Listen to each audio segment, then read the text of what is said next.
Okay.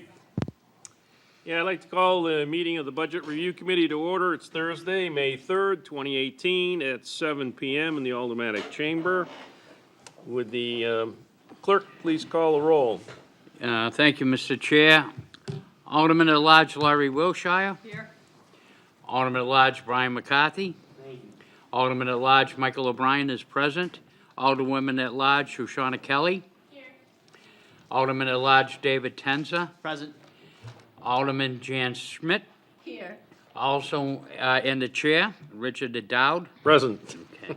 Also in attendance is Alderman Jetty, and Alderman Gidge, and I think that's it. Oh, yes, came in. Alderman Harriet Gathright. Okay. Before we get started, there's been some changes in the schedule. The school board is moved to Wednesday, May 9th, instead of the 10th, because we had some conflicts. And the public hearing on the budget is remaining the same. And I believe the only meeting after this evening is going to be the Board of Education or the school department. So that will be May 9th, 7 p.m. here in the chamber. We will have the public hearing on the, I believe it's 17th. And then following that, we will have a wrap-up session. There are several, we normally schedule several wrap-up sessions in case there are a lot of motions and discussion. In the last couple of years and this year, I don't anticipate a lot as well. So after the public hearing on the wrap-up session, we're going to bring up the vote on the budget. If you want to make any motions to subtract something from the budget or add to the budget, you could make it at that time. Any that pass this committee would be brought forth to the budget that we present to the full board. And then at the full board, other motions can be made. So the one thing on the Board of Education, you can make a motion one way or the other to add or subtract an item, but it really isn't binding on the school board. They can do whatever they want with the money we give them. So it's basically a bottom line issue. So if you're going to make a motion, it's probably better to make the bottom line for the Board of Ed, up or down. And that goes with any other department. I think we've heard all the departments, so we know that where they're at. If anybody has any questions about the process or the procedure, you can get in touch with me and I'll try and help you. With that said, public comment. Would anybody like to comment on tonight's budget meeting? Nope. No public comment. Communications. There is none. Unfinished resolutions. We have before us, Mr. Chair, R 18019, relative to the adoption of the fiscal year 2019 proposed budget for the City of Nashua, General Enterprise and Special Revenue Funds. Mr. Chair, there will also be a public hearing scheduled on 5/17/18 at 7 p.m. at the Nashua High School North Auditorium. Okay. So we've been just moving it night to night since we've had 3 this week. So tonight, we're going to be talking about the Community Development Division. Director Marchand, would you come up? And if you want to bring people up one at a time for each department, however you want to do it. I think we'll just invade. That's okay. Okay?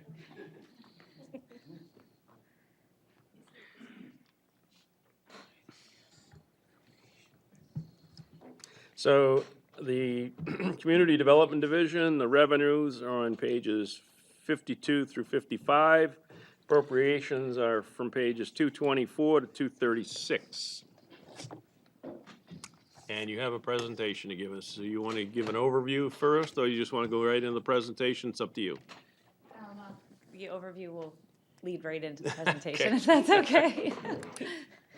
All right, good evening. Thank you so much. My name is Sarah Marchant, the Community Development Director, and I'm very happy to be here with my team tonight. So Madeline Minot, our Waterways Manager, is seated on this side. Camille Pattison, Transportation Manager. Janet Graziano, our Finance Team Manager. Bill McKinney, Building Official. Roger Houston, Planning Manager or Director. And the two that are missing tonight is the Code Enforcement Manager, Nelson Ortega. He's on medical leave. I'll be talking for him. And Carrie Skina, who is at a mandatory HUD conference. So I'll be going through hers tonight as well.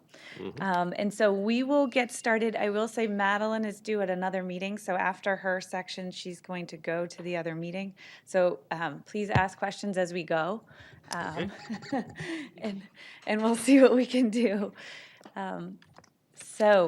Quick overview. This is the Division of Community Development. We go from housing and zoning compliance, all of land redevelopment and land use permitting.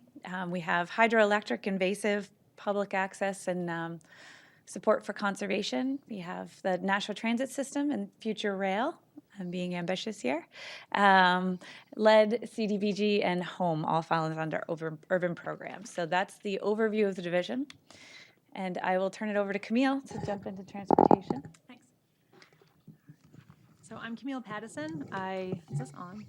It is if it's green. Okay, thanks. Camille Pattison, I oversee Nashua Transit System. There's some, okay, well, we'll skip. Sorry. It's okay. I was going to say, you've probably seen some of our boo buses driving around the city. Go on. Okay. All right. So our number one goal is getting people where they want to go throughout the city and getting them there on time.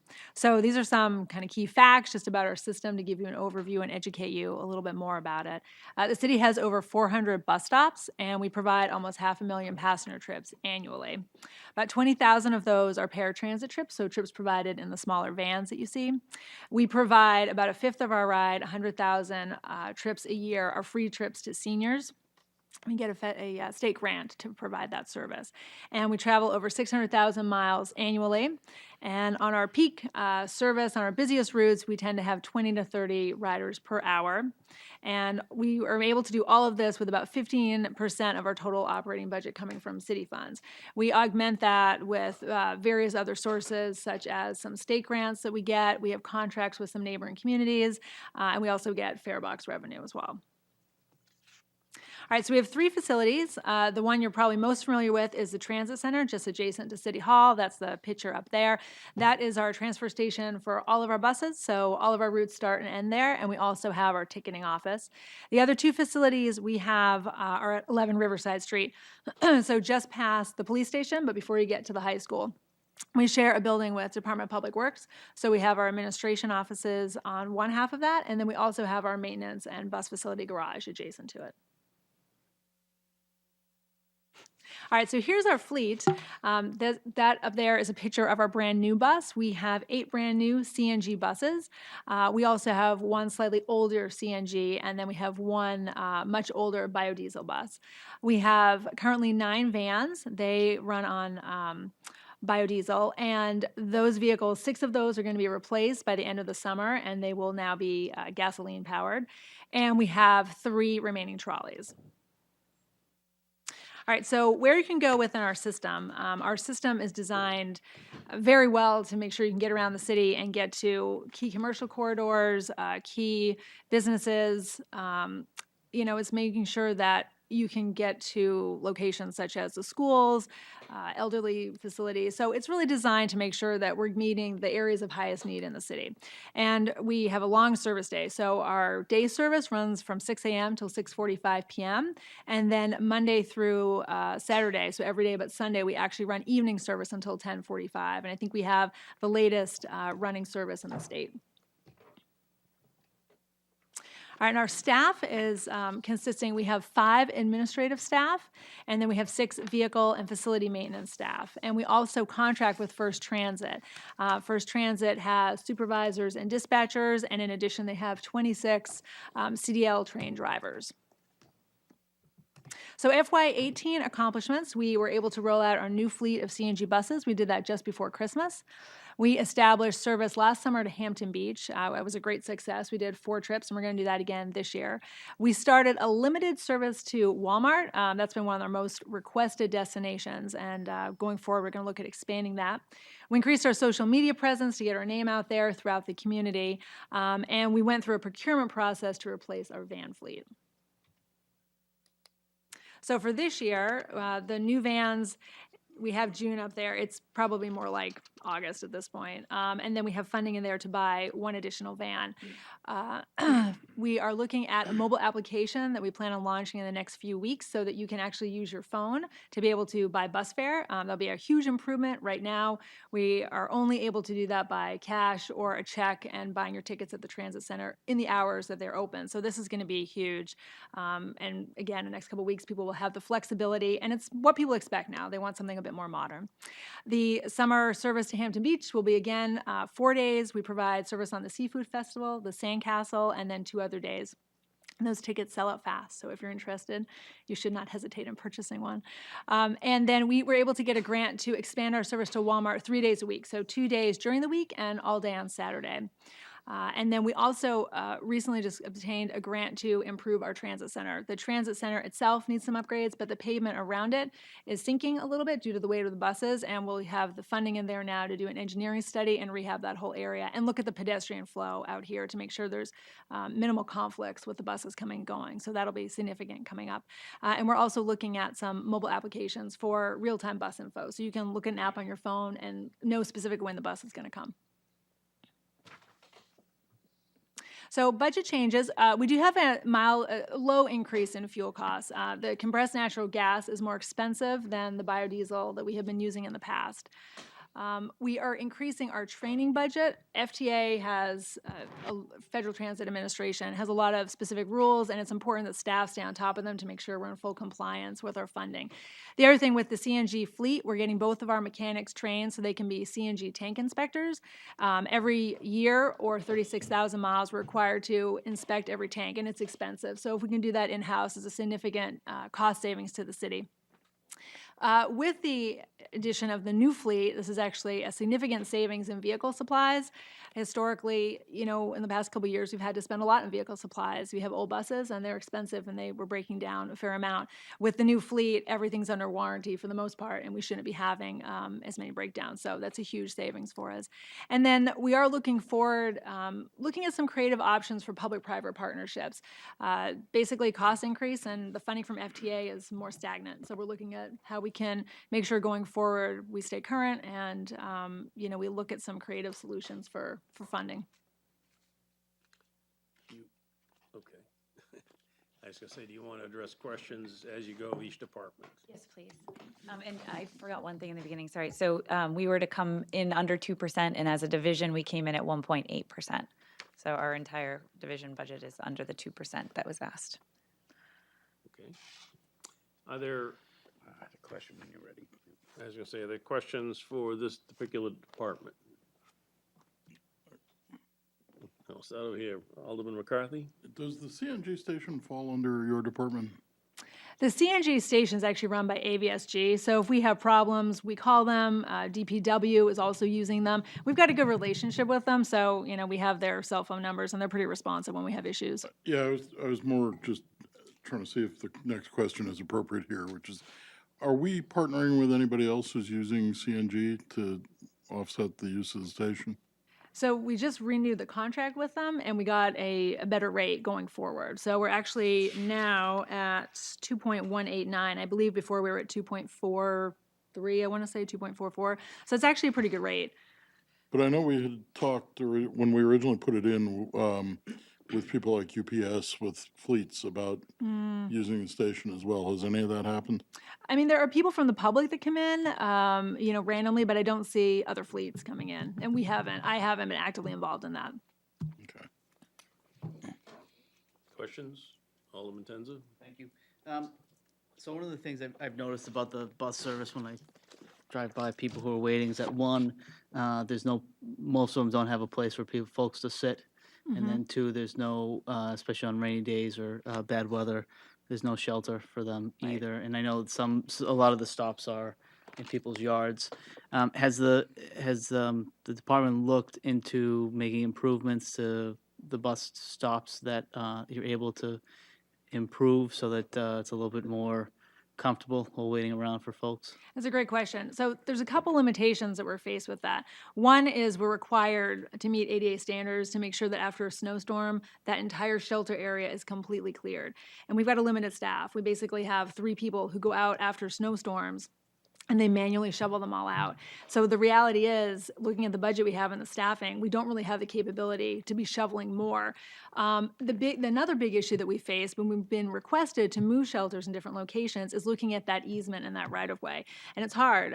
We've had places where multifamily developments where the residents all want to have a shelter there. And we've gone out, we've met with them, we've had DPW with us, we've come up with a plan, and then it ends up being the owners who say, we don't really want to do an easement with the city. And it's been a struggle for us. We would like to do more, but I think the key going forward is when you have development come in, if you make sure that you allocate an actual right-of-way area for a bus shelter going forward, or you have a private entity agree to maintain it, do an actual easement with the city and say, yeah, we'll maintain it, that's what we're looking for. Okay, thanks. All set? If I may, just one more question. I'm not sure. I think it's probably more for President McCarthy, but there's no revenue for transportation in the budget. And so okay? I'm just curious as to why that So is. it's an entirely separate fund. And so it doesn't go to the general fund. It is an entirely separate fund. So the city's allocation goes into this separate fund. So the grants go into it, the fare box revenue, and the FTA funds that we match, some of the state funds. And so it's managed entirely separately. It's not part of this regular general fund or government. And can I ask, how does Nashua compare? I mean, you see some transportation systems have had to make huge increases recently to subsidize. How do the rates compare with other cities in the region? I think they're comparable, if not a little bit cheaper. Yeah.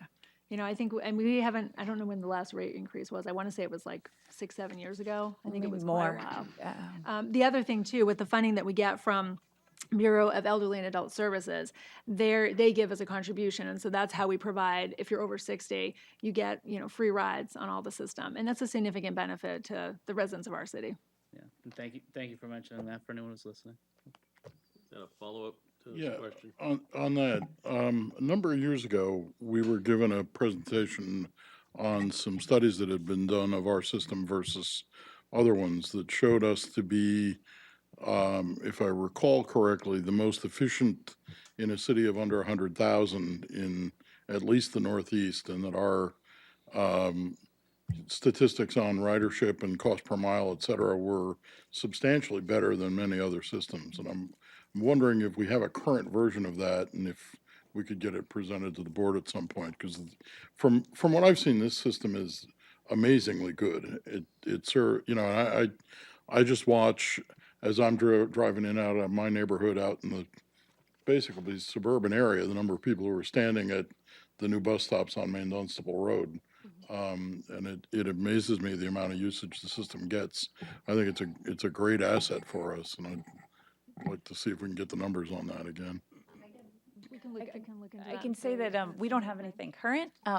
Just off the top of my head, I know that we have less routes and we provide rides to more people every year than Manchester and Portsmouth and Coast than our competitors. So in that way, it's a pretty easy calculation that we're pretty efficient. I don't know about cost per mile anymore because we were running some really old buses that were pretty expensive until just recently. But certainly something that we could probably look into and see. Yeah, the state has come out with, they're doing a draft transit plan. And so I looked at some preliminary numbers on that they've released. And cost per mile, we were actually we were one of the more efficient. It also depends too on the way they pull the numbers and what they're looking at. So that was a good factor for us on that one. But that was comparing just different transit agencies within the state. It wasn't looking beyond that. And it's probably worthwhile looking a little bit broader just because there aren't that many. We could look. To aid our new stenographer, every time somebody speaks, please re-mention your name so she knows who's speaking. Huh. Janet Graziano. I just wanted to say that if you wanted to get a full picture of the finances for the transit center, it's on page 237, and you can see all of the revenues and the breakdowns there. Thank you. Okay. Moving on. Alderman Jettie, you had a, Yeah, sorry. So looking at page 237, I see ATA advertising, 120,000. Is that the advertising on the buses? Yeah, it's the advertising that you see on the buses, the backs of the buses, all the sides of the buses, and then also at the transit center, they sometimes do the advertising there, and then also at the transit shelters. So what does ATA mean? ATA, that's their name, it's ATA Outdoor Advertising is their official name of the company that we have a contract with them. So if people want to advertise, they reach out to them, and they get a portion, we get a portion. And it's great for us because we're able to use this and match directly with FTA funds for this entire portion. So it's a significant revenue source for us to make sure the system works efficiently. Okay. May I follow up? continue? Also on page 238, management services, 1,722,000. What is that? First Transit? Yes, it's our contract with First Transit. Okay, and may I continue? Yes, continue. And is that contract, is that something that they bid for? Yep. Are other companies They contacted? do, and it's current now through June of 2019. We're actually in the process of updating that RFP, and then we'll be going out to bid again. They've had the contract for about 25 years, but it goes up every 4 or 5 years. 5 years. Do you have any thoughts about whether we could do it ourselves? I think you would not be able to do it as efficiently ourselves. That's why we do it this way. It's more cost effective typically to do this. Plus, the benefit with First Transit too, they're a international company. And so you're also able to tap into some of the other resources that they have. So if we're looking for RFPs, we can reach out to our contractors and say, hey, can you find examples from other sites that you work with? So it has added value for us to run our system. Another question, go ahead. And you said that the new vans we're buying are gas. Yes. You know Isn't what? that a step backwards? Yeah, no, it's crazy. We were just as surprised as you were. They do not make diesel vans anymore. Ford and Chevy do not make diesel vans. They found that it wasn't cost effective to do all the R&D and meet all of the federal standards, the FTA standards. It's not cost effective with the amount that they sell. So when we went out, we thought we were going to be buying biodiesel as well, and instead, that's your only option is gas. CNG is not. You can do CNG conversions, and I looked at this when I originally went out and did the RFP. You have to do an independent cost analysis, and it was impossible to find them. The issue becomes to convert it to a CNG. You're paying another $30,000 per van, 30 to 50, and with a van, your life expectancy is 5 to 7 years, so you don't really get the return on it, and the efficiency of CNG is much lower than when you look at gasoline or biodiesel. So typically, it's not done. Another question, Alderman Jettie? Please. So I've ridden the buses just to try to avoid using my car. I haven't made that many trips, but I plan on doing it more often. Good. But one of the times was on one of those old trolleys, and it was a very rough ride, and the people on the bus, the regular users of the bus, complained about it. Are we going to replace those anytime soon? So they are the next vehicles on the slate to be replaced. We realize this is an issue. We do hear this as well. So we have them lined up in the different plans that we need. There are a couple grants coming up that we're going to be applying for. One is the Volkswagen settlement funds, and they're setting aside $30 million in the state. Half of that will be going to transit. So we're going to try to apply to replace 2 of those. And then there's another funding opportunity with the NOLO grant, so no or low emission, and we're going to try to replace, we'll put in for another 2 in that too. There's only 3, so if we put in 2 and 2, hopefully within that we get enough. The end would be to keep 1 trolley that we would use for the events we do in the city. So like every year we provide the transportation for like the art symposium tour, and people do like the open air trolleys for things like that. So, we keep 1, we kind of rehab it and use it for those sort of events. It's kind of fun, it's festive. People are fine with it for an hour or 2, but I understand what you're saying. And the steps are harder, they're more challenging for folks. And so that is one thing, all of our vehicles are low floor. So people come on, and it's like 8 or 9 inches to get in. They don't have to go in a step, and people find that much more attractive, especially the elderly population. Thank you. You're welcome. All set? Yes, thank you. I'm gonna have to get you a ride on the SWAT team armored vehicle. Oh, that's the new one. I'm talking about the old one. And any other questions? Alderman Gidge? Yes, you were asked if UPS had used our fueling stations. You were not sure. I haven't seen a UPS vehicle. You have said that some of our citizens are using them. It's open to the public, yes. Is it being made public to others around the city that the fueling station is available? If not, can we? And if they do, does the city make money from it? We don't make any money from it that I know of. No, so it's AVSG. We have a contract with AVSG that was actually recently redone by John Griffin, the CFO, and Lisa Foto, the DPW director, because she was instrumental, I think, in originally getting it here. And the contract is a rate that we pay per gallon for that use of that station. The public will pay whatever rate is posted on the machines. And so it is publicly available. There are websites that you can go to if you need a CNG fill-up, just like the electric stations, and it's listed on those. But it isn't something that we would advertise as part of the bus system. Alderman Gidge? Thank you. We pay one price for the fuel. That we use. The people who come to use it pay another price, which is posted, is that correct?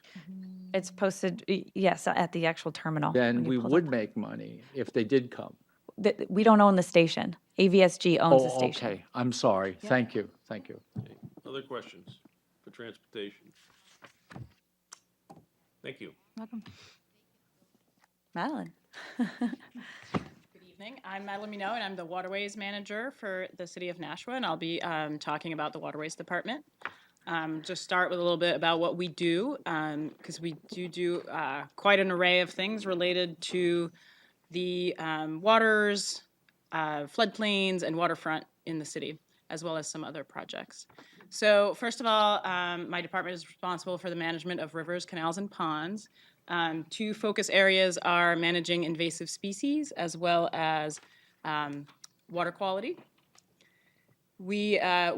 I work to promote public access to the water and waterfronts, and also manage floodplains and flood risk. So I'm the floodplain administrator for the city, and that means that I work on compliance with the federal flood insurance program, making sure that the city is compliant with the program so that everyone that lives in the city is eligible to purchase federal flood insurance for their home if they're required to do so or would like to do so. I enrolled the city in what's called the FEMA Community Rating System, which is a voluntary system where we document the good things we do for floodplain management, and we got a rating of 8, which means that anyone who does purchase flood insurance in the city who is in the floodplain now gets a 10% discount on their flood insurance premium because we are participating in that program.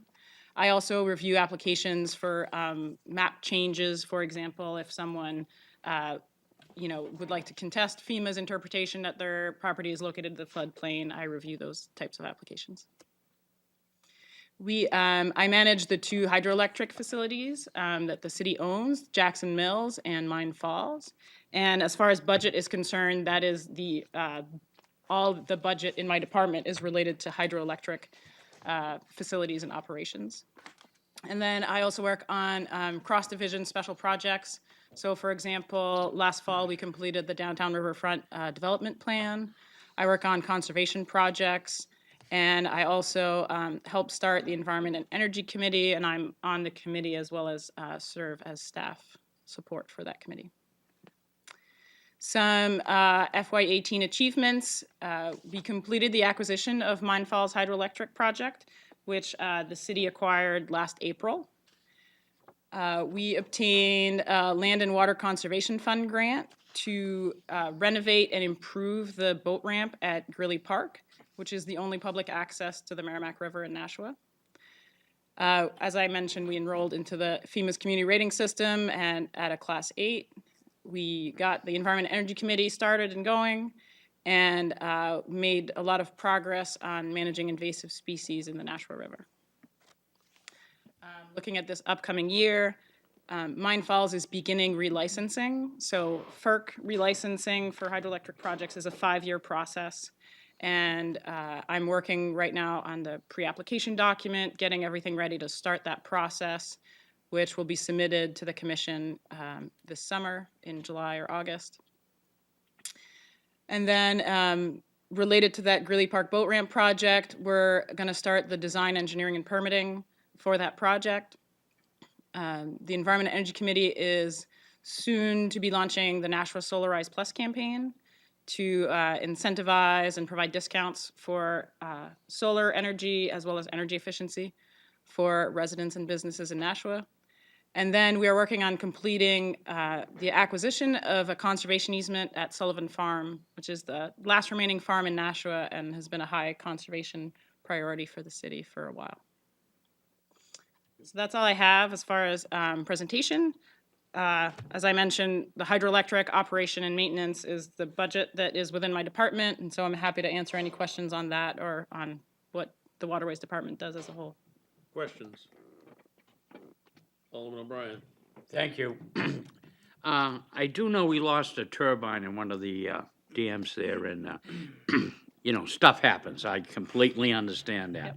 But can you tell us about, to prevent that, have we looked and gone into a preventive maintenance type of program, and that's something like this we can anticipate in the future? Because I do know it was a good cost that came to us to try to get it up and running again. Yes, so the Jackson Mills, the shaft that links the turbine to the generator broke last May, and the unit was offline until mid-December.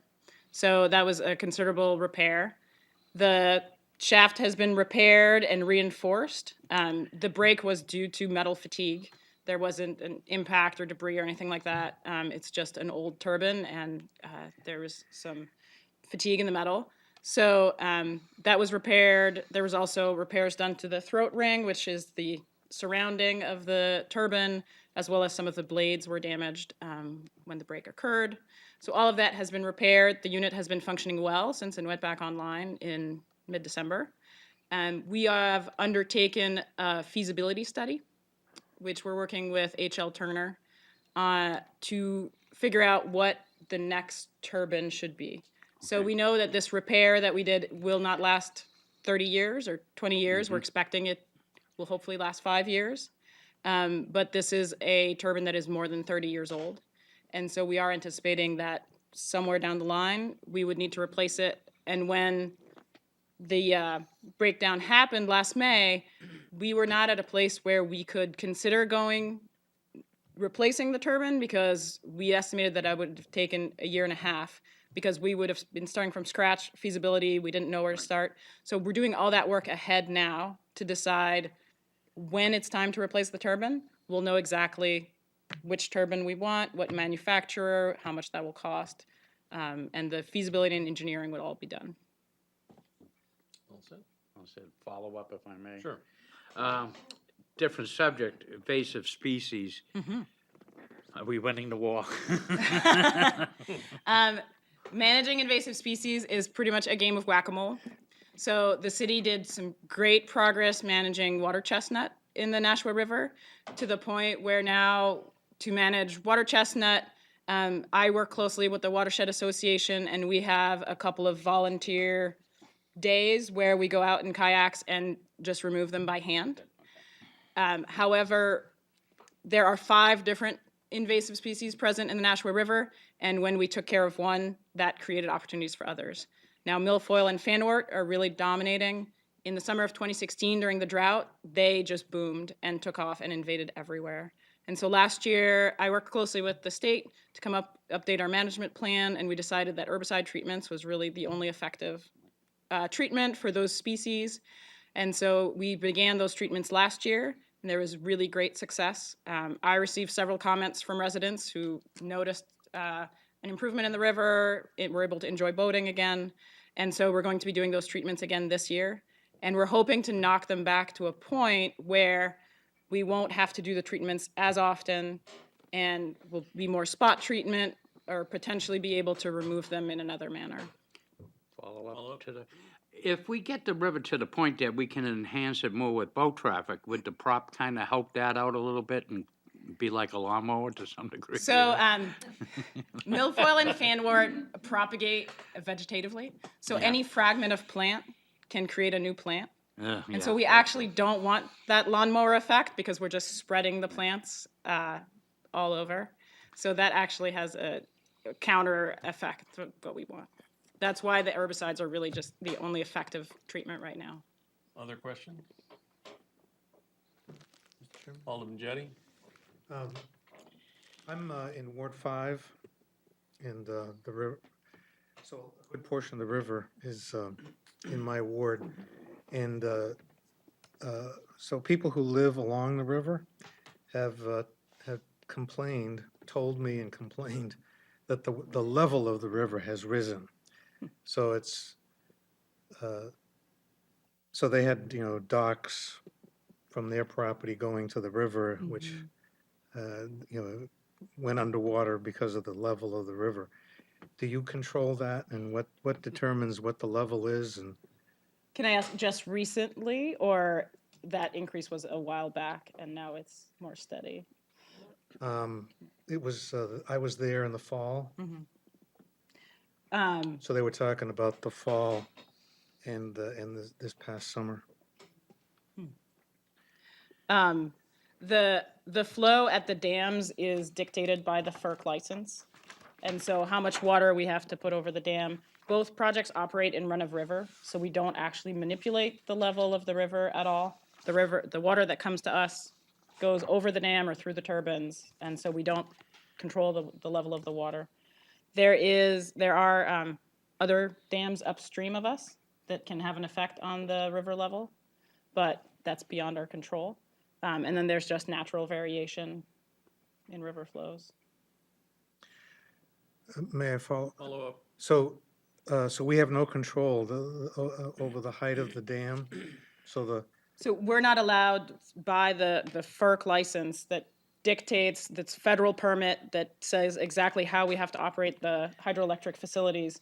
We're not allowed to store water or release water. We have to operate in what's called run-of-river. So whatever water comes, we use it, or it goes over the dam. If, in the case of flood management, so there's a crest gate at Jackson, there are extreme conditions that are included in the FERC license where the crest gate could go down to mitigate flooding in the downtown area. But that's only, again, prescribed by the license to avoid flooding conditions. thank you. Other questions? Just a couple things. On the invasive species, do you work in conjunction with the Penachuk at all? Do they do anything? I have not collaborated with Penachuk. As far as I'm aware, they don't have invasive species problems in the Penachuk Brook watershed. I might be not totally up to date because I haven't surveyed those water bodies myself. But we have not collaborated. Mostly, right now, our focus is in the Nashua River upstream of Mine Falls Dam. The mill pond and canal gets treated every other year, and I work closely with the Parks Department on that. And then this year, last year, we got some complaint about Sandy Pond here in downtown. And I documented that there was curly leaf pondweed, which is an invasive species there, and there's also some nuisance algae. And so we're starting treatments on Sandy Pond. Okay. And the other question is, the boat launch at Greeley Park. I haven't had any concerns lately, but I had people get in touch with me about activities going on at the boat launch that had nothing to do with boats. And there were a lot of things left in that area. Is that area, I think we try to get it patrolled, so I don't know how often the police go by, but is it well lit, or is it lit?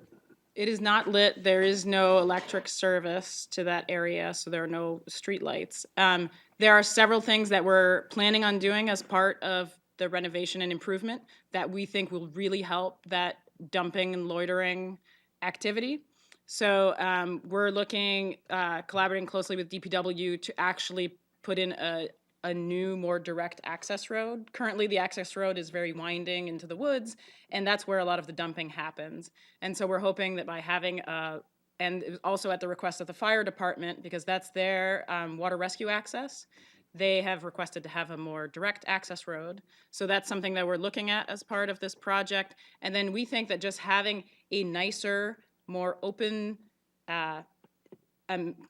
area with amenities will invite more people that are there to do boating or picnic or recreate, and that having more people that are there for the intended purpose will create more eyes and sort of policing to discourage people that are there to do the wrong things.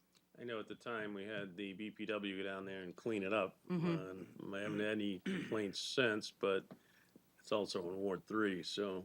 They do that. DPW grates the road, the access road, I think once a year, and they do a good job of going over there and picking up some of the dumping that happens.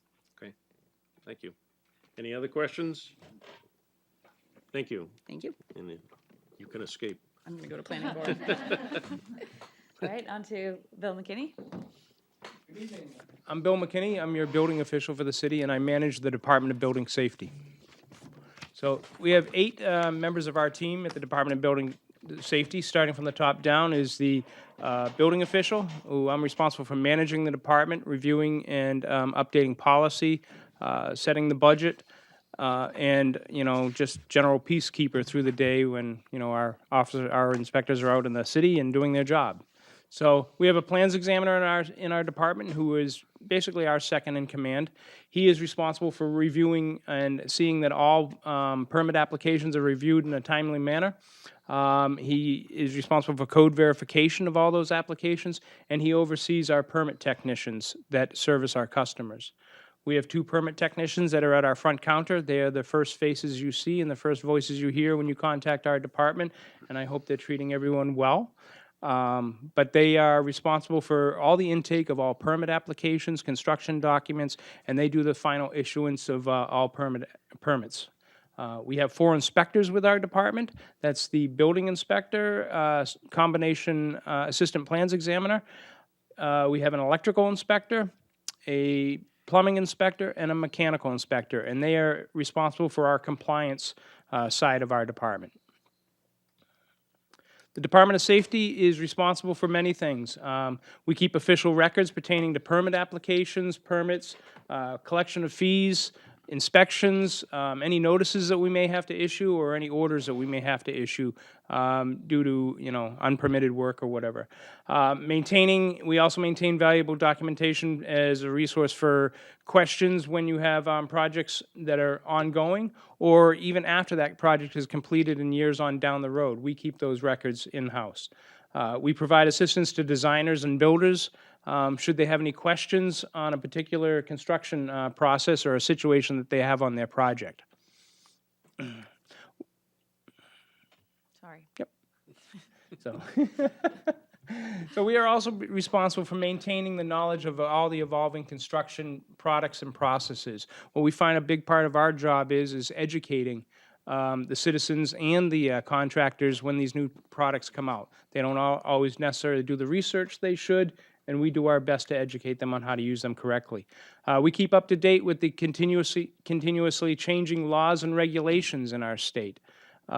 We verify projects will comply with code before and during the construction process. We issue the permits for all aspects of construction, and we conduct all the inspections for those permits. We also help to prevent or limit the effects from natural and man-made disasters within the city. There's many codes, state laws and codes and ordinances that govern building construction. So RSA 155A is the state-adopted building code. In conjunction with that, we have the city-adopted national revised ordinances. Both of those govern how we manage and administer the building, electrical, energy conservation codes, the existing building code, fuel gas, mechanical, plumbing, and NFPA 101, the life safety code. Permits. We issue permits. That's one of the biggest jobs that we do for the city. And all of those permits start with new construction, additions, alterations. We issue electrical permits, and those are anything from extending a circuit to your house to totally rewiring a house. And it also involves green energy such as solar, wind, and now we're starting to see some of the battery storage systems out there. Mechanical systems, which are your heating and air conditioning systems, and any of your commercial kitchen equipment, your restaurants and all of that equipment, we permit and inspect that. Gas piping for that equipment, we also do. Plumbing permits, and we also do demolition for whether it's interior demolition of a renovation project or if it's a complete removal of a building, we issue permits for that as well. Our inspections, we have a great team of inspectors that conduct foundation inspections. We do rough inspections, which include all of your systems, electrical, mechanical, and plumbing, everything that's hidden in the walls and in the ceiling before the project is completed. We also do frame inspections. That includes an additional inspection, what's called fire or draft stopping. And what that does is helps to compartmentize the newer buildings so it limits the effects from fire and smoke. We do insulation inspections for compliance with the energy code. And then we also do the final inspections that result in a certificate of occupancy. Those would be their building, electrical, mechanical, and there is some site involvement in close proximity to the buildings. Our activity for our department has stayed steady over the last few years. In 2017, we issued 3,357 permits. We conducted 8,805 inspections, and we also conducted 192 investigations. Those are complaints that we get that someone might be working without a permit. Someone drives by or a neighbor reports it. That equates to 65 permits issued in each week in 2017 and 170 inspections conducted every week. For FY19, one of our most significant goals is going to be the implementation of a new permitting and software inspection software. We've been working on that for the last 2 or 3 years. It looks like we're finally coming online. It's taken a long time to get everything that we need to have a very good system. But once it comes online, we'll have better tracking of projects. We'll be able to access information for our inspectors, but also the citizens and the customers that come to us will have access to that information online. You'll be able to apply for permits online. We'll be able to actually do electronic plan review and issue permits electronically. There'll be increased efficiency as far as our inspectors who now go out during the day, do the inspections, come back to the office, fire up their computer, enter the information. They'll be doing it real time now in the field. And then there'll be a significant reduction in paper usage by our department once this system comes online. And in 2019, in the FY19, we also have put forward revisions to our outdated permit fee ordinance. Our permit fees have not been adjusted since 2007, and they are drastically behind other communities. Our budget changes you'll see this year, we no longer have a part-time building inspector. When I first came here 6 years ago, the department had a part-time building inspector. We worked to try and get it back to full-time. But what we did instead, that gentleman retired, and we took that position and we actually combined it to have a full-time combination building inspector, assistant plans examiner, and we did that with funds that were available.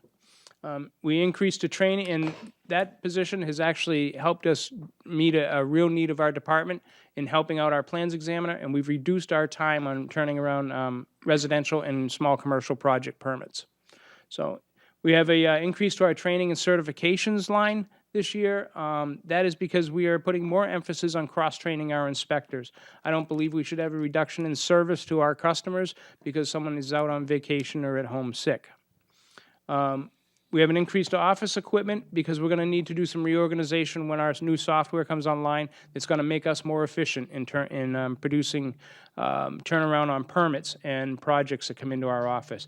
And there's a slight increase to permit revenues, but for all intents and purposes, I wouldn't say we're going to see any drastic increases this year. We don't see the number of projects coming through our office. So, and with that, I will be glad to answer any questions. Questions? Alderman Wilshire. I just have a question. If I wanted to add on to my house and I went to your department for a building permit, what does that look like? Do I wait a week, 2 weeks?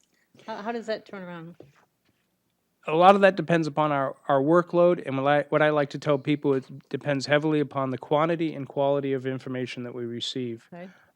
If we have to spend time on email or telephone trying to get more information out of you, it slows the process down. But a typical residential permit now, we are able to turn that out in a week. Oh, pretty good. So, Awesome. One more question. Alderman Ryan?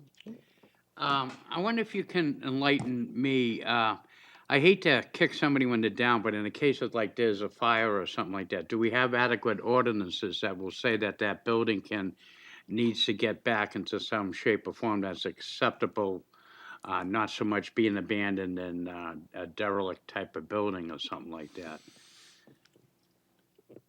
I believe we do. A lot of that depends upon funding that's available for those folks, and the time that it takes for that funding to become available for them.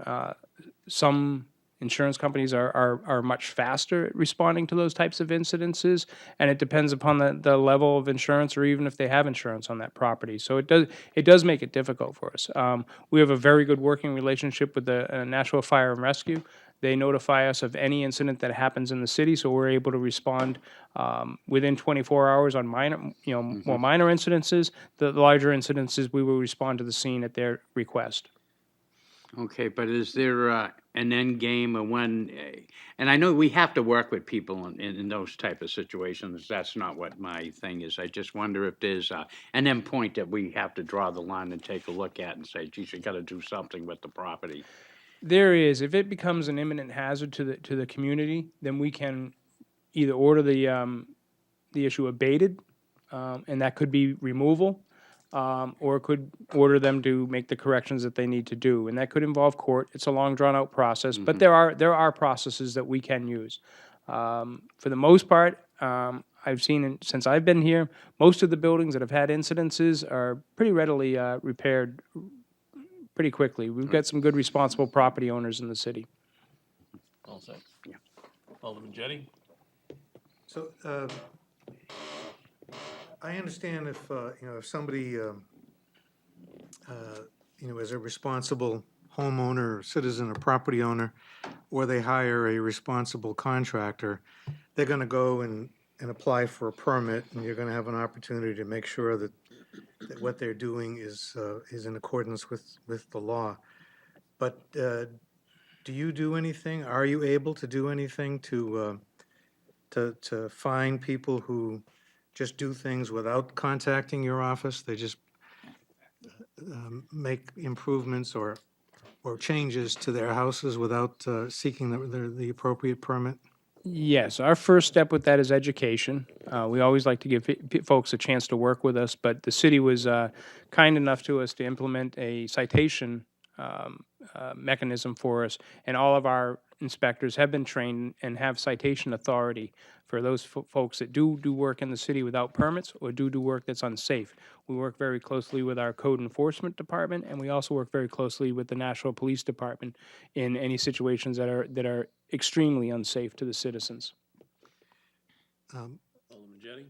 But my question is, how do you discover these violations? We would discover these violations usually by a phone call, a complaint from a citizen, or many times we'll have what we call sub-permits, an electrician or a plumber that will come in and attempt to get a permit, and that's when we discover there's no building permit on the project. So there's several different ways. Occasionally, our inspectors actually will physically see a contractor vehicle in the yard and stop and talk to them. And again, first step is education. We don't like to fine anybody right off the bat. We always like to give them the opportunity to make amends. All set, or do you have another question? I do, and I'm not sure, is your department, is code enforcement part of your responsibility or not? No, that is a separate department that we work with cooperatively. I can answer questions on that. Okay. Talk about that next, actually. But my question is specifically about signs, or is that code That's enforcement? code. That's going to go to code enforcement. Yep. I love to shove that one off to code. Alderman Wilshire? I have a question. If I wanted to run a gas line to my gas grill, do I need a permit for that? Yes, you do. Even as a homeowner, in the state of New Hampshire, a homeowner can do the work themselves. But you're still acting as a contractor, and there Okay. is still a life safety factor there, so that a permit and inspection is required. Okay. Could we get the Alderwoman's address? 22 Overshoe Lane. We That's we where do the- do after the fact permits. Sorry. Thank you, troublemaker. Alderman O'Brien? Thank you. Maybe to help you out, Mr. McKinney, but did the legislator not change it that you need a gas fitter's license now? That was one of the things that came up in the State House, was it not? That now Gas it has fitter's to be a- license is required in the state Is of New required, a Hampshire. plumber has to come in, right? Homeowners doing work on their own single-family home are exempt from the requirement for licensing, just like electrical or plumbing. But if you are a contractor in the state of New Hampshire performing that work and receiving compensation, you must be licensed. And it is a misdemeanor offense and an arrestable offense in the state of New Hampshire. So if somebody wanted to hook up an emergency generator and do all the work themselves, they don't need a permit? No, they still need a permit. Okay. And, because they are acting as a contractor, but they can do that work themselves, and we inspect it to make sure that it complies with code. Okay, that's good. Any other questions? No, I don't have one. Any other questions? I did have one. Oh, I know that the contractors in the area are very good at getting permits and are fully aware of it. But I find that the general public are clueless on when they need a permit for something. How can we better educate the public on what they need a permit for, short of coming in here and grabbing one of your pamphlets? We have information on our webpage. We also work through social media, trying to get information out to folks as far as when permits are required. And we alternate within our division what type of information goes out to that. They can call, they can email, but it is difficult. One of the bigger violators that we see that not getting permits are so-called contractors from out of state. Being that we're right along the border with Massachusetts, there's a lot of people that can find it's very easy to come up here, do the job for less money than a licensed contractor, and then slip back over the border before we find out.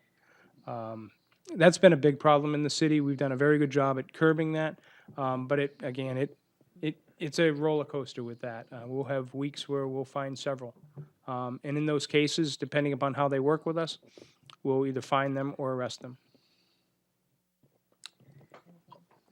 Alderman McCarthy? Yeah, I guess what I've seen with some contractors I've worked with and watching some other stuff is they'll come in for permits on housework, but they're keenly aware of the stuff they're not likely to get caught at, and primarily decks and sheds. When I've had those done, I have had to insist that the contractor go get a permit, which they've done, or in one case, they said, "You go get the permit, I'll build the shed." So, because they just don't want, for those jobs, they don't want the hassle of doing the permit application. But I think it would be great if we could figure out how to make that painless enough that they would want to comply, rather than say, "Meh, you probably get away with it," or just not mention it at all and the homeowner doesn't know any better.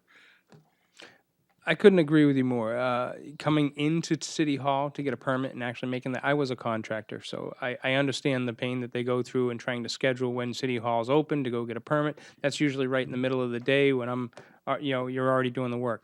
What we're hoping with the software that we're bringing online this year is that permitting, you can sit at your home or at your office at any time of the day and night and apply for that permit. You can submit all your plans electronically to us. We'll review them electronically, and we'll be able to send that information back to you. That will also allow for online permitting. So we love to have people come in and visit us, but we also understand that people are busy, and it is time-consuming to come in and go through that process. So we're hoping with the new software that'll be a big help.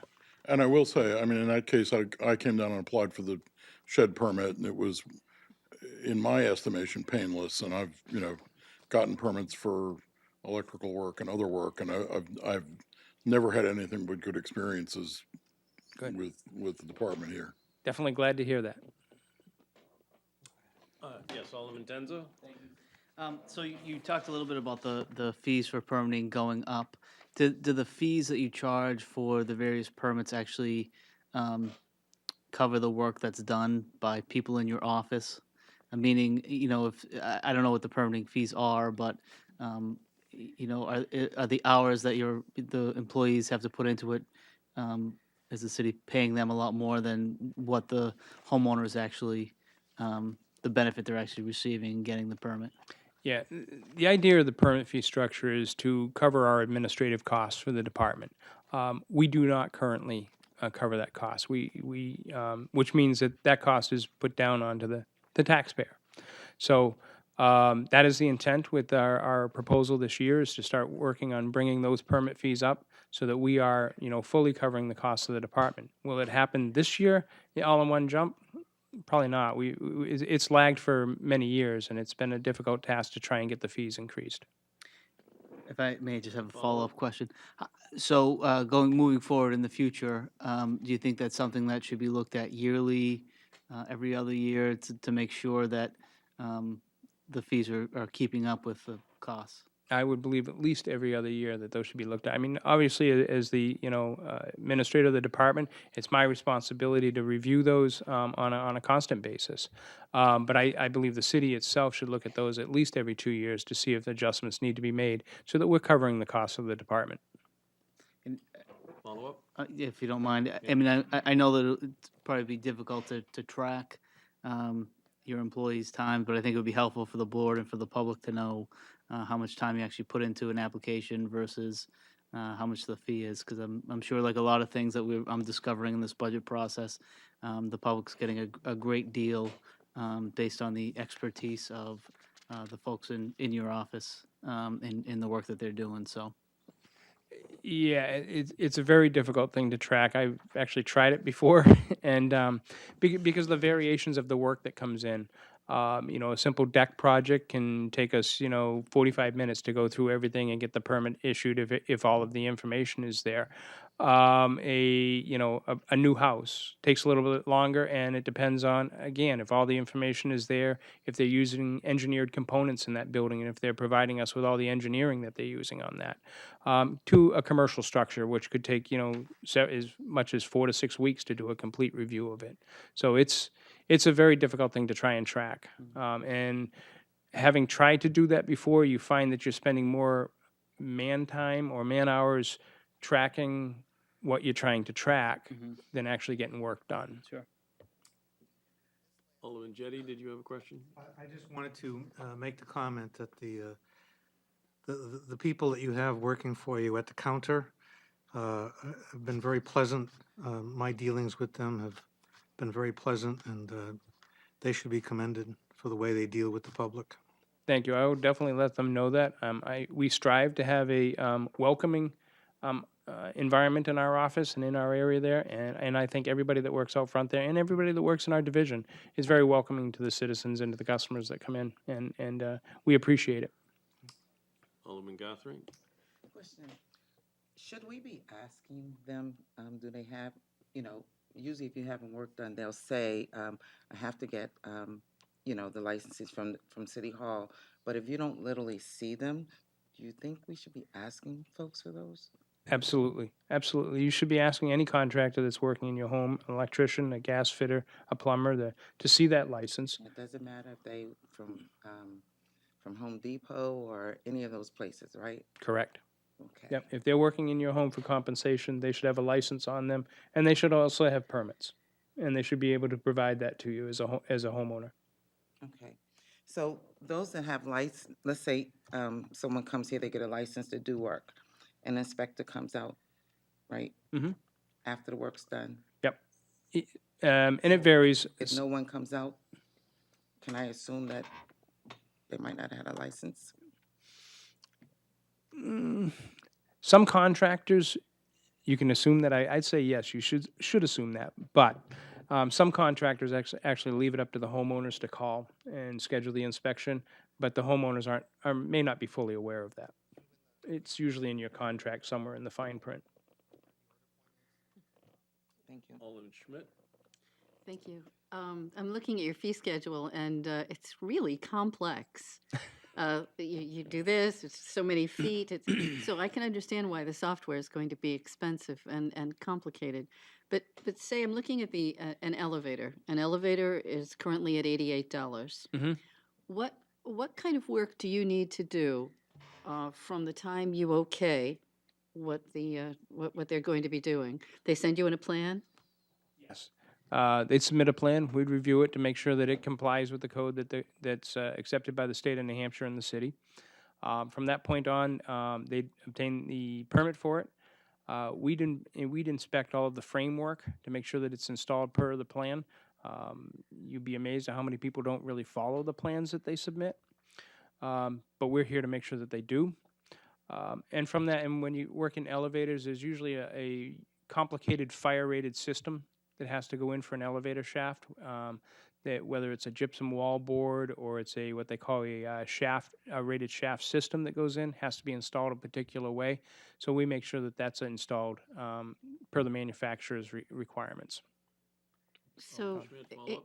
$88 isn't very much to spend for all of your time that you're investing in this to make sure that it's safe.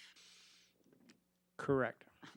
Thank you. We will be Correct. coming before the let's see, which committee, not budget, next Monday night?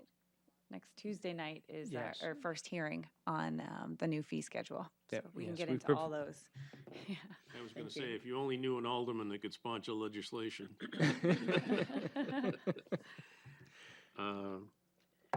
Okay, any other questions? Thank you. We're all set. Okay, I will quickly go through code. I'm happy to answer as many questions as I can.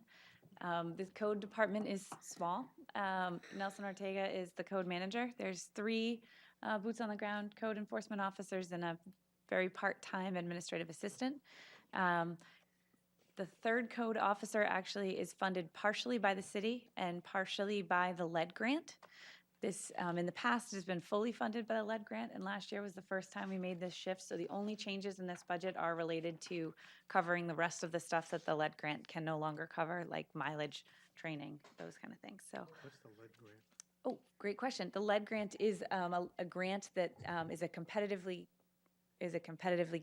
applied for grant that the Urban Programs Department, which I'll talk about next, applies for, and it's a grant to remediate and lead paint from the city, from homes in the city, from low to moderate income housing. For the stenographer, that was Alderman Jetting. I'm not very good at that either. So calming housing code violations. So it's called the Code Enforcement Department, but really their authority is under housing code, which the city has adopted a housing code. In the zoning code, they enforce housing and zoning. And so they look largely at rental properties. This is not on your single family home. This is largely a rental enforcement. So they look at a whole list of violations. We are largely a complaint-based department.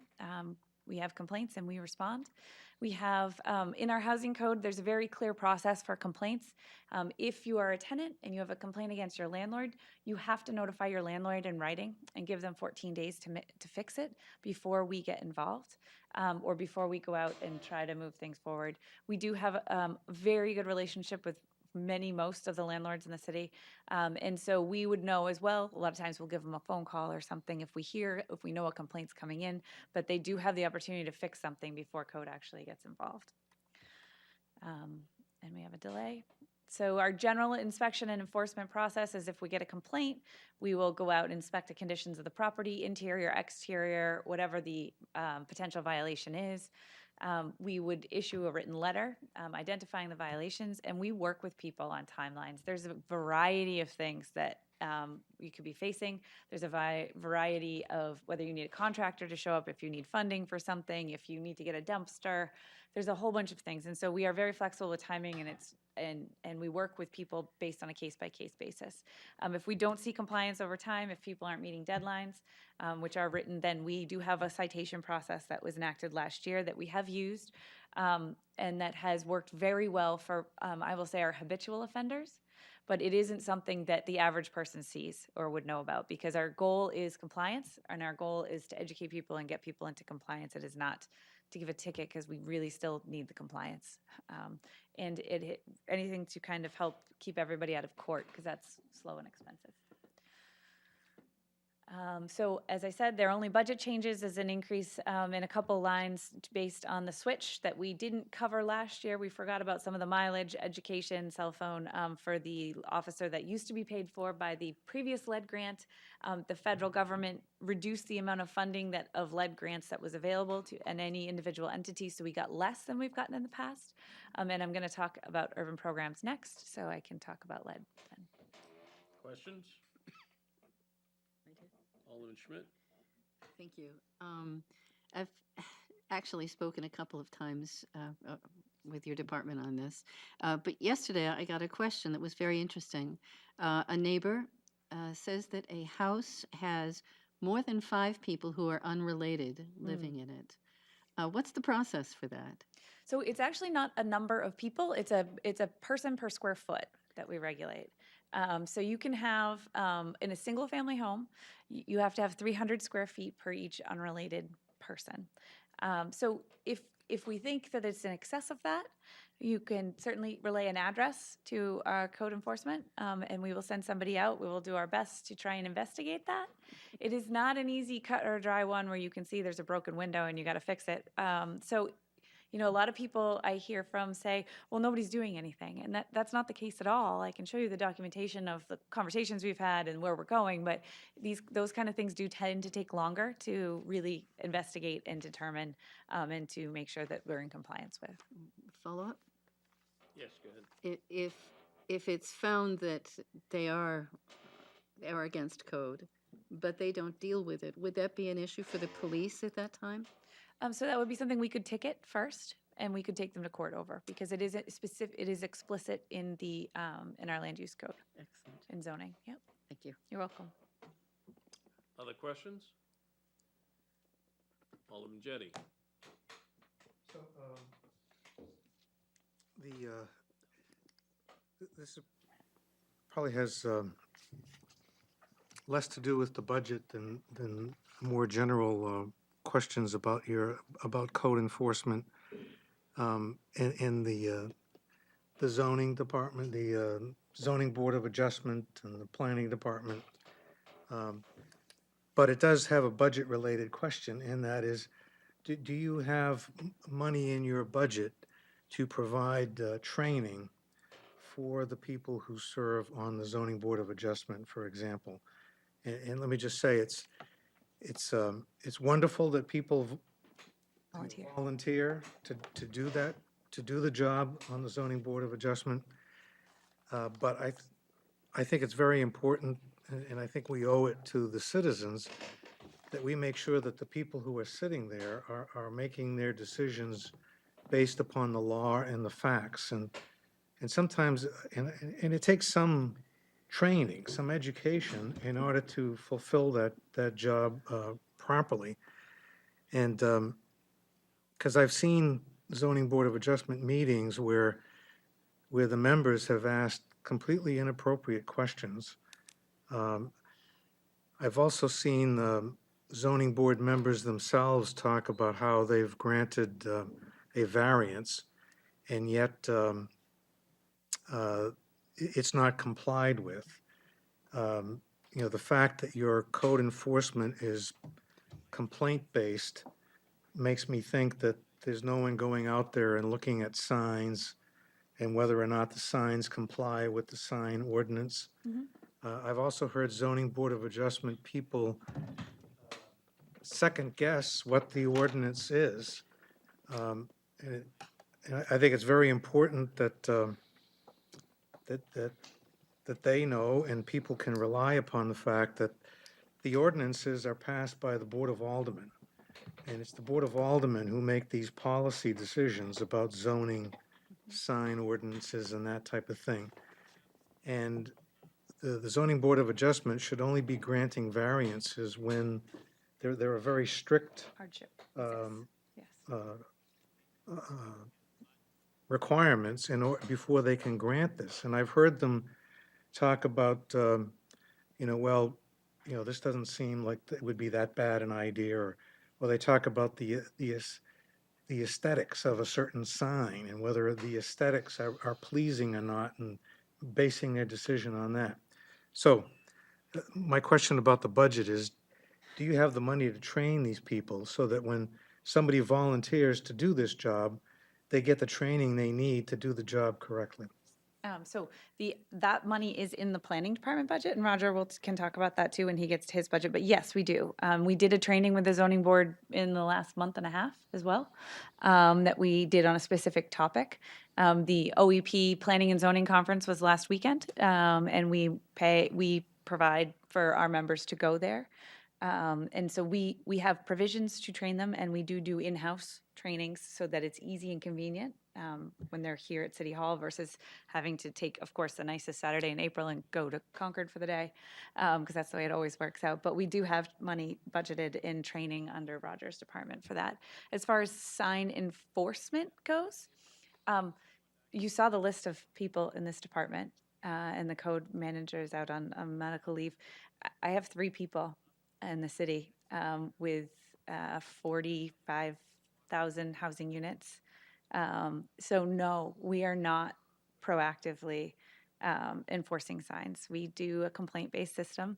I will say when we do have full capacity, spring is key when people start putting up your lawn signs and your contractor signs and the big billowy signs. When we have more people and we're not as busy, I do usually try to say we need somebody one day a week to be running up and down Amherst Street in DW Highway and talking to, either calling the people who put these signs out that are just random, or if it's businesses, stopping in and talking to them about what our sign ordinance says, what you can do and can't do. But we are not doing that this spring at the moment. And I think that for us to be a proactive enforcement where we're out looking for things, we are very, very far from there, staffing-wise. Follow up, Alderman Jettie? So people should know that we're relying upon them to help police these things. And if they see a sign that they think is contrary to the ordinance, can they make an anonymous phone call? People are reluctant to make complaints. Yes. For fear of retribution or whatever. They can do it anonymously? Yep, you can call the number listed 589-3100, and we can take anonymous complaints as well. If it's something significant, not necessarily a sign, we work with people who want to remain anonymous as much as we can. But sometimes we get involved in neighbor things, and it's more difficult for people to actually stay anonymous. But yes, we do. Okay, thank you. In regards to the signs, do your code enforcement people pick up the signs, or you just tell the BPW go and clean that street and pull those signs? So you can't do that. They're our private property. No, I'm thinking right-of-ways, Yeah. city and state. So you're not allowed to, the state ones are the state's responsibility. If you do take a sign that was in the city's right-of-way, you have to hold it for 30 days to allow the property owner to get it back. We will do that in extreme cases, and then we call them and let them know we have their sign. It is. I think you can fill sheds of them while you're waiting for your 30 days to run out, and to police and manage that. So you can do that if they're aggressive. Again, then that doesn't count political signs that have their that have their own set of regulations. So it is not an easy thing to do. We, again, prefer to work with the owner of the sign to have them take it down or to not put it back up, and to work within the ordinances. So that's generally how we try to do it. Question, Alderman Jettie? Just for clarification, Mr. Chairman, I was talking more about permanent signs, electronic messaging signs, signs that are much larger than the ordinance allows, that type of thing. I wasn't speaking. I know it's also a problem with these little temporary signs, but I was thinking more of the permanent signs. Okay, any other questions? All right. Okay, urban programs. So now Carrie Skina is our urban programs manager. And again, she's at the HUD conference. She's on her way back from Omaha. So hopefully she has a safe landing tonight. So urban programs is entirely funded by grant sources. There is not a dime of city dollars that goes into this department. This department manages and helps implement programs for low to moderate income families. They provide long-range planning. They are focused on fair housing and federal initiatives. They do everything from affordable housing and housing rehab, economic development, homeless prevention, lead paint healthy homes, and certainly funding that flows through them goes to a lot of infrastructure and public facility improvements in the city. So here's a snapshot of the last 10 years of grant funding that has kept this department thriving. And so you can see the lead paint grant and healthy homes are competitive grants that we go out to, that we compete for. We have an incredibly high percentage of old housing stock here in the New England, in the Northeast, and in Nashua. And so we have a lot of lead paint. And so we do compete pretty well. One thing that hurts us significantly is that until this year, I think, we do not require testing of children 1 and 2 years old for lead poisoning. And I think we just passed laws saying we would now, which would make us much more competitive. So in the past 3 rounds of lead funding, we lost 1 and laid people off and much reduced our program, and we've received the last 2. So the newest lead program we just got last fall, and it's it's not there, it's at the end. It's about $3 million, and it's for 3 years. So what do we do with that money? Sorry. We use it with low and moderate income families, multifamilies, units. We work with the state if there's a lead poisoned child, but before that time, we really like to remediate properties before anybody's hurt by it. You can come and apply to us for 0% interest loans and grants, and we will work with you and we help project manage the whole project. We also do housing improvement for low and low income, moderate income people and homeowners. If they have some major housing needs that they need help with, we can do 0 interest loans and grants. And I think actually one of the biggest benefits of the team here is that they will do the project management. A lot of times we have a low income family or somebody who needs, say, a sewer line replaced, and they've been making these living arrangements to temporarily make it work. And part of it is either a language barrier or just not understanding the process to do this work and to evaluate contractors and to make sure they're getting a good price. And so they provide all of that service as part of doing the lending and the underwriting of these. Through the CDBG process that goes through Human Affairs Committee, we do facility improvements and infrastructure projects throughout the city in low mod areas.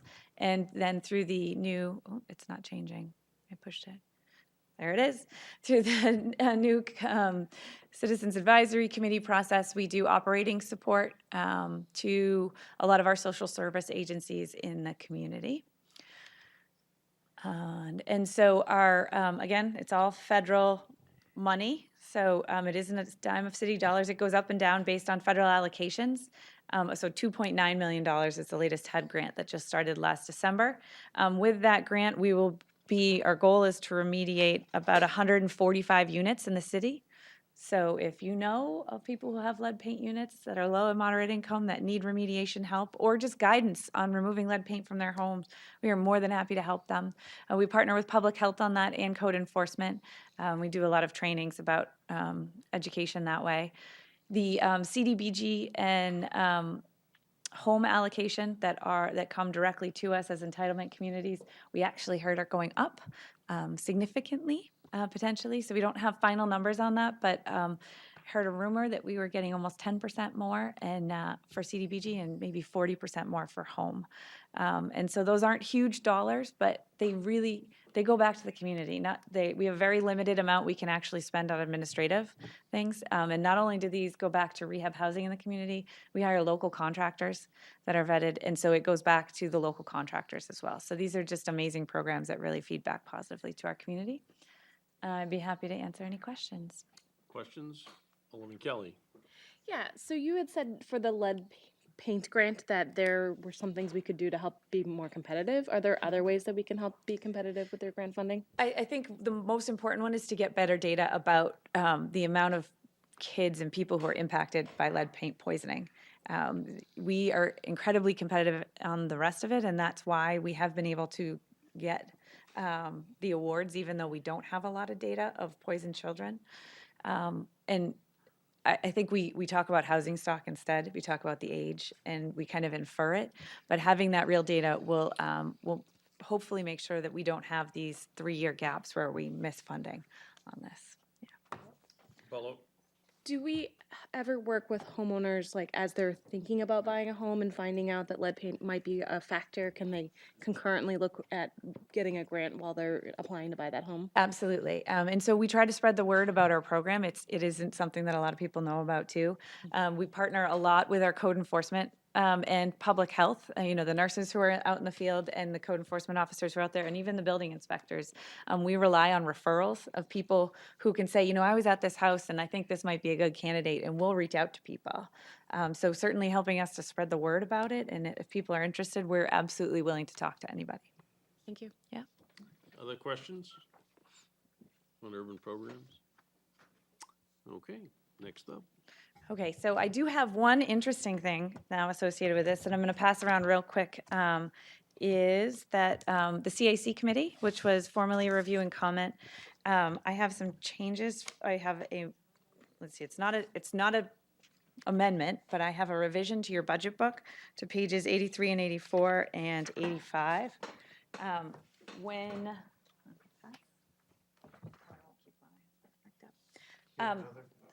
There should be, did I give them to the other side? There's one extra there. One extra? Sorry.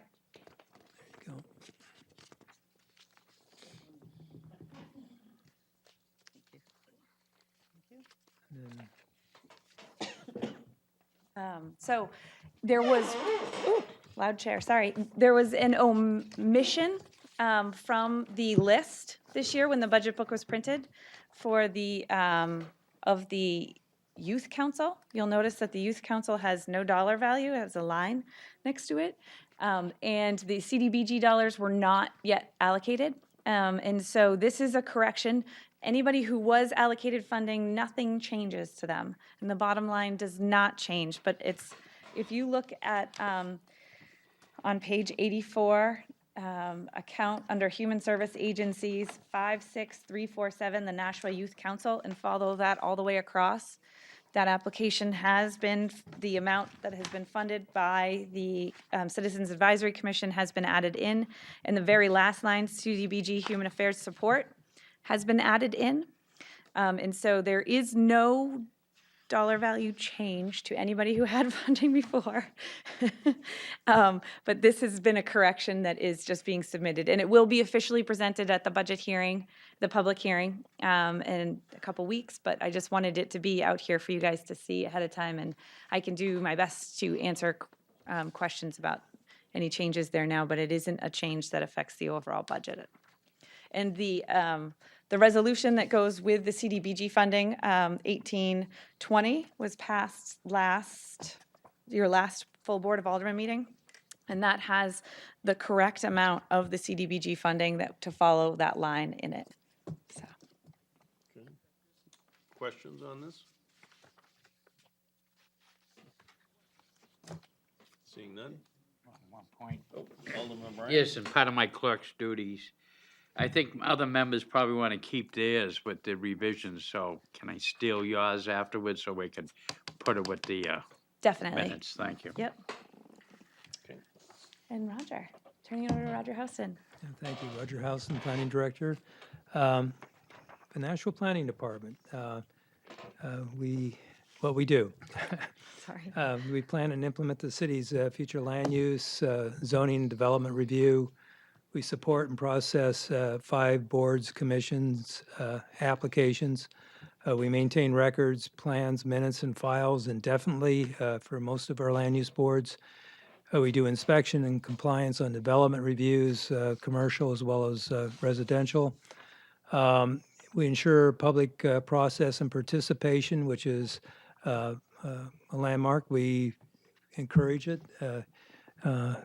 Abutter concerns, that's very much a part of our process, notification, signposting of properties. We press for high quality of life. We like to think that when we do projects, we want to see good-looking commercial projects to enhance the value of the city and build value in the city and help build property values and taxes. And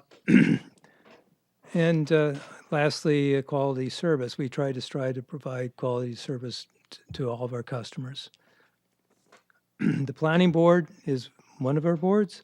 It's meeting tonight upstairs. Conditional use permits are, I'm just going to go down the list here of what the planning board reviews. Subdivisions, site plans, referrals from the alderman on different issues pertaining to land use or land acquisitions or anything under the city charter.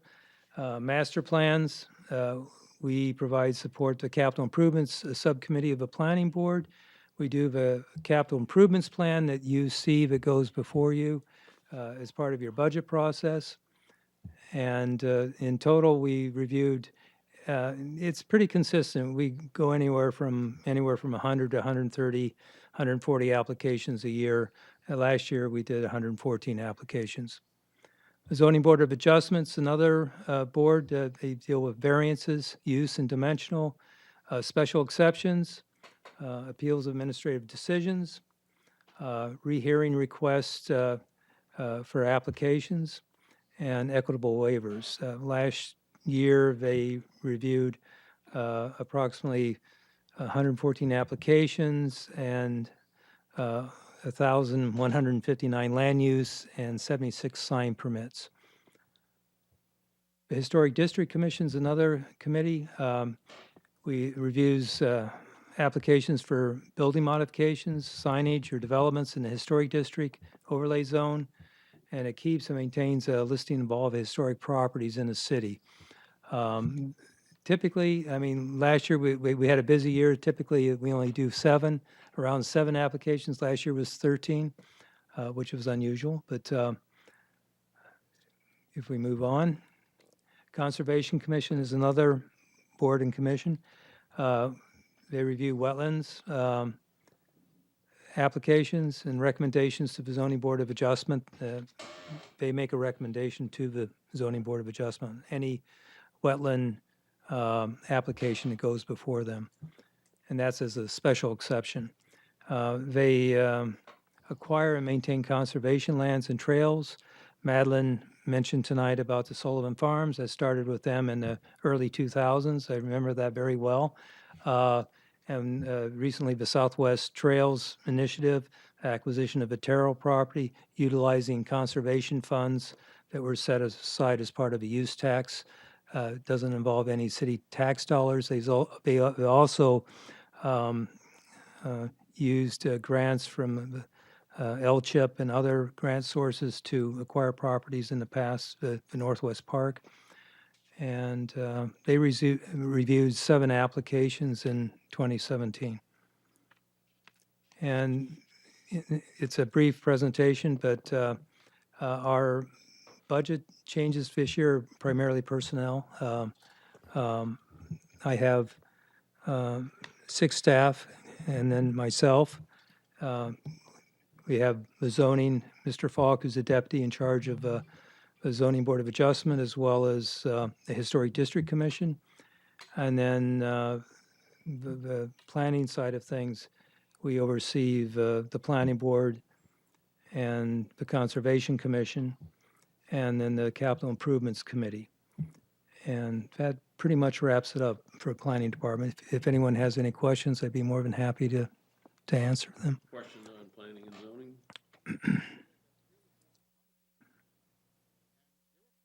None? I've already said what I have. I'm not going to repeat it, but I'm sorry, my voice is a bit hoarse tonight. I've got allergies, so I hope you could understand me.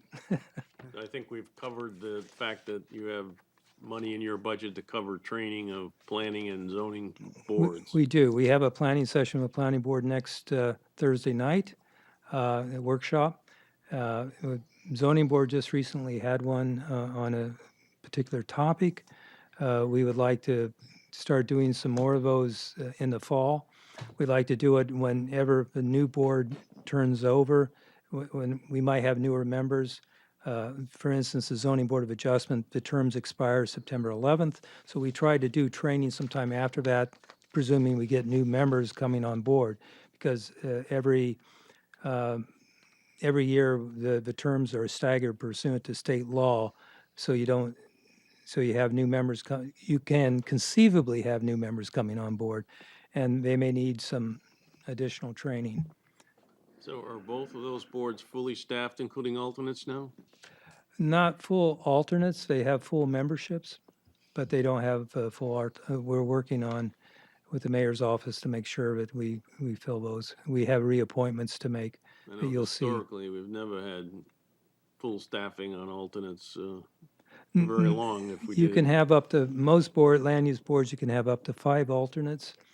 And usually it's difficult. Most of the times we have 2 or 3 alternates. We're a little, in a couple of the boards, we could use another alternate or 2. But we're working with the mayor's office constantly trying to replenish if we have someone that leaves or recently we had someone's term expired and they didn't want to be reappointed, so we have to find someone new to fill in. Okay. No other questions? Thank you. Thank you. All right, I have just a couple slides. So community development is also a department. We do some of the master planning. You saw the riverfront plan recently. We do legislative support to land use zoning codes and you find folks. Project management, grant writing. We work with DPW and economic development on a daily basis. We do a lot of the community outreach and engagement projects too. We also work with emergency management quite frequently. So a current project that we are working on that hopefully will be under construction not too long is the canal bridge across at the end of Everett Street across from Gate City Fence to connect Mine Falls Park to the Tree Streets neighborhood.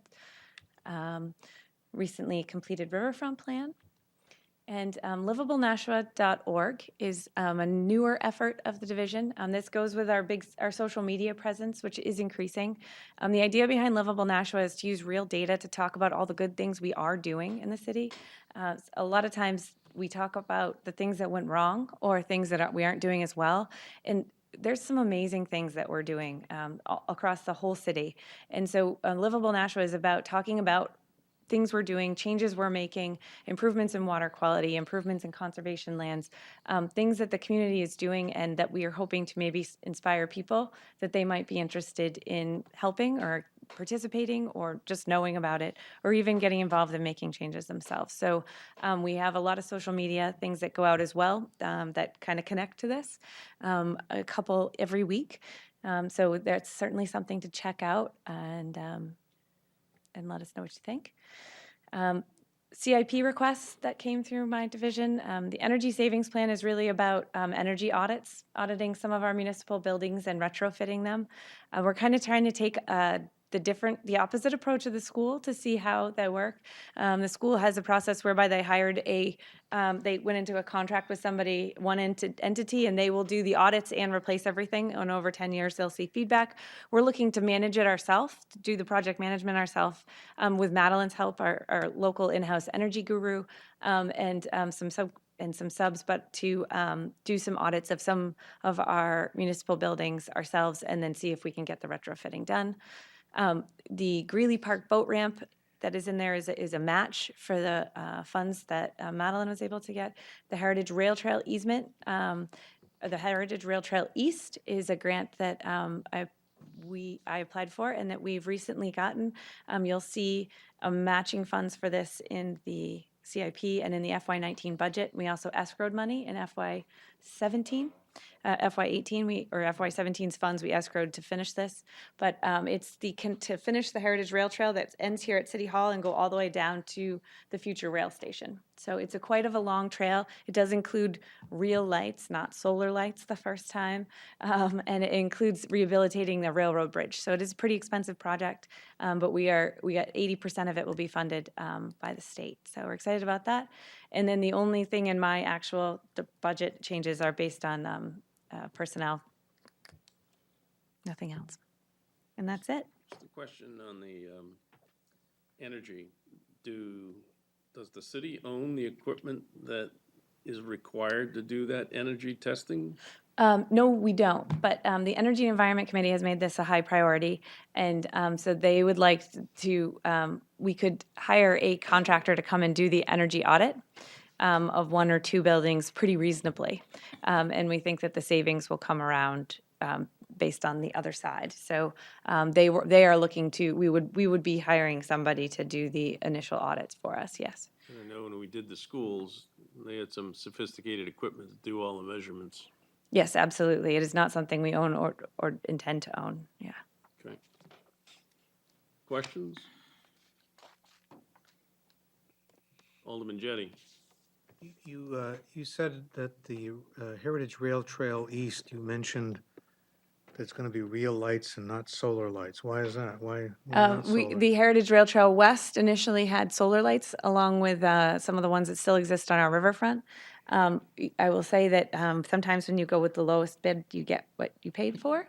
And they didn't work, really. They didn't work consistently. They're very scattered. I think there are solar lights that could work, but they're significantly more than the investment we had made. And so DPW worked really hard, and we partnered with a lot of the business owners along here, and we were able to get lights that are actually electrified all the way down the trail this way, or pretty good ways down. And that has made a huge difference in perception of safety and how people feel on the trails. We also made them a lot taller because it was interesting. We thought the solar lights we got that were going to be tall enough, but they weren't. People like to climb them and break the lights off.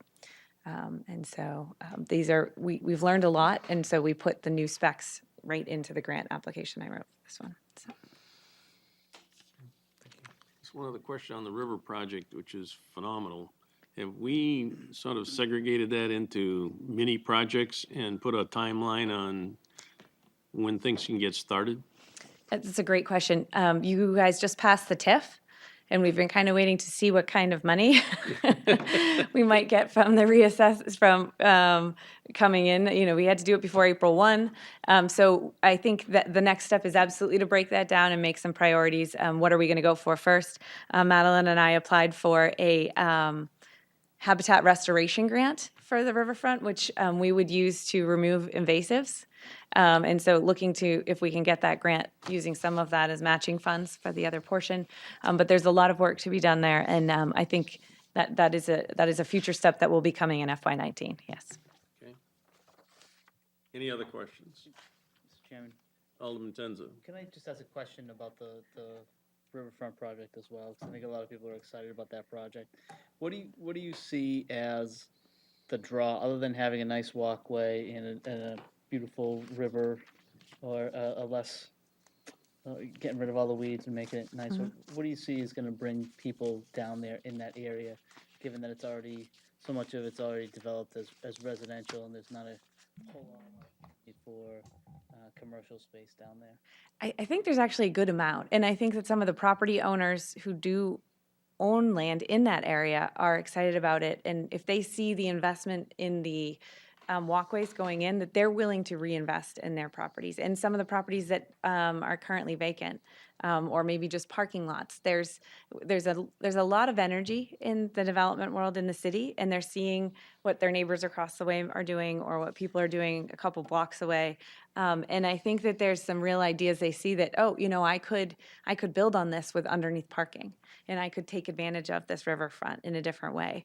I really think that the idea in that plan behind the French Park and expanding that has tremendous value to the community. We have seen a great influx of events and cultural things going on in the city that are just feeding back, I think, tenfold. And having a better space on the river that we can use and celebrate and come together as a community in would be phenomenal. And I think that pays back in a lot of ways as well. So there's a lot of property owners who are excited, and they're kind of the same question you just asked. Okay, so what's next? Let's get going. So I think as we do something, they'll do something too. Yep. Any other questions? Thank you very much, Director, for coming in. Thank you. Great team. Alderman Gidge? Yes, there are 4 state representatives here in the Aldermanic Chamber, probably the most ever. If there's anything that we can do to help you to speed things up, to streamline, please ask us. It would be problems, bills, look at, help you with, whatever we can do. Please take advantage of us. Thank you. Everyone else does. Thanks very Okay. much. Thank you very much. Okay. Alderman O'Brien. Mr. Chairman, I would like to postpone R 18019 until the next Budget Review Committee. The motion is to postpone R 18019 until next budget committee. All in favor signify by saying aye. Aye. Opposed? Motion carries. Alderman O'Brien. Unfinished business ordinances, we have none. New business, we have none. General discussion? Alderman Jettie? Mr. Chairman, I think it was not this past Monday, but the Monday before, at the budget review meeting, we took up Resolution 18024 about the 201 Main Street building. And not we, your committee did. I'm not on the committee, but I was here. And there was some misunderstandings regarding what that resolution is asking. And so I was hoping that someone on the committee that voted in favor of recommending final passage would move to reconsider, only for the purpose, I think the committee members who were here were, because of what was said about what that resolution was for, and it turns out that that was not accurate, that I think the committee would like to, I would hope that they would want to hear someone from the city, from the mayor's office or the city corporation council explain exactly what it is that resolution is doing, so that when they vote to recommend final passage, which I expect they probably will, but at least they'll know what they're recommending. For example, the resolution talks about creating a special fund to collect rent from the 201 Main Street, and at our meeting, it was represented that fund was to collect the fundraising that's going on to raise the $4 million endowment, and it turns out that that's not what it's for at all. And I noticed in the budget book that under expendable trust and capital reserve funds, there already is a fund number 7078. It's on page 324, entitled City Buildings, and established back in 2011. There was a resolution establishing an expendable trust fund for the purpose of renovations, repairs, and maintenance for various city buildings, and appoints the mayor as the agent to expend. My understanding is that this resolution, 18024, was designed because the building at 201 Main Street has some apartments in it, and there are people living in those apartments that are paying rent. And the mayor's office wanted to have a special account to collect that money and keep that money for the purpose of holding that rent money. But it looks like we already have a fund to do that. So maybe we need another one, I'm not sure, but I just think it would be good if we just had the opportunity to discuss that. I think there was a misunderstanding between ourselves and legal as to what that was for, but it's actually for exactly what you had pointed out was the wording in there. And it's to collect the monies for rents and upkeep and maintenance of 201 so that amount of money can be segregated. for the money that needs to be raised for the endowment, for the Arts Center, that needs to go into a trust fund, which is something separate. Alderman McCarthy? That I brought that up at the following budget meeting after Corporation Council had pointed out Right. the discrepancy. So I think on the record, it's already been clarified and will be re-clarified when it comes up at the full board meeting. Alderman McCarthy? The other fund would be inappropriate for collecting the Main Street revenue. The fund was created with a bunch of surplus funds to fund things like the renovations to this building and to the Hunt building and some other buildings that we have done some work on. And commingling that with the rent from 201 Main Street would be inappropriate.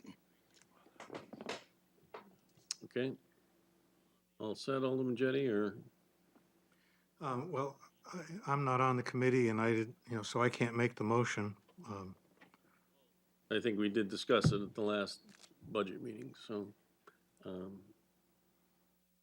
I think that it's been clarified through legal and we have their recommendations on what to do, and it will be, again, identified at the full board meeting before the full board votes on it. Okay. If the members of the committee think that they have been sufficiently advised as to what the purpose of the resolution is and they're in favor of it, that's up to the committee. Anyone on the budget committee have any concerns? Nope. Okay. General discussion, public comment, no. Remarks by Alderman. I'm just going to say that I had the pleasure and opportunity today to go up and sit in on the House session as a guest of Alderman O'Brien, and it was very interesting. I'm glad that you enjoyed yourself, Mr. Chair. We don't need it. To point out that you have a very broad definition of pleasure. Yeah, that's true. You could go there You're every welcome day, anytime. Mr. Chairman, you could go there every day. Yeah, no, not yet. So, motion, Alderman Wiltshire? Move to adjourn. Motion is to adjourn. All in favor signify by saying aye. Aye. Opposed? Motion carries. We're adjourned at 8:51.